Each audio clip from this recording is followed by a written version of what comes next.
আসসালামু আলাইকুম। আমি আসলে আজ খুবই মর্মাহত। সামাজিক যোগাযোগ মাধ্যমে ছড়িয়ে পড়েছে চাঞ্চল্যকর একটি দাবি, ইরান নাকি বাংলাদেশে যুদ্ধ ঘোষণা করছে। একই সঙ্গে বলা হচ্ছে সৌদি আরব সহ মধ্যপ্রাচ্য 5 দেশে হামলা চালানো হয়েছে। এই খবর মুহূর্তেই আতঙ্ক ছড়িয়ে দিয়েছে অনলাইনে। তবে যাচাই করে দেখা যায় বাংলাদেশের বিরুদ্ধে ইরানের কোনো আনুষ্ঠানিক যুদ্ধ ঘোষণা সংক্রান্ত নির্ভরযোগ্য আন্তর্জাতিক বা সরকারি সূত্রে এমন কোনো তথ্য পাওয়া যায়নি।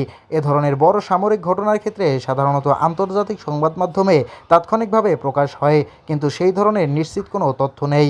এই গুজব ছড়িয়ে পড়ার পর লাইভে প্রতিক্রিয়া জানাতে গিয়ে সাকিব আল হাসান বলেন, এ ধরনের সংবেদনশীল বিষয়ে যাচাই ছাড়া আতঙ্ক ছড়ানো উচিত নয়। আমরা সবাই শান্তি চাই।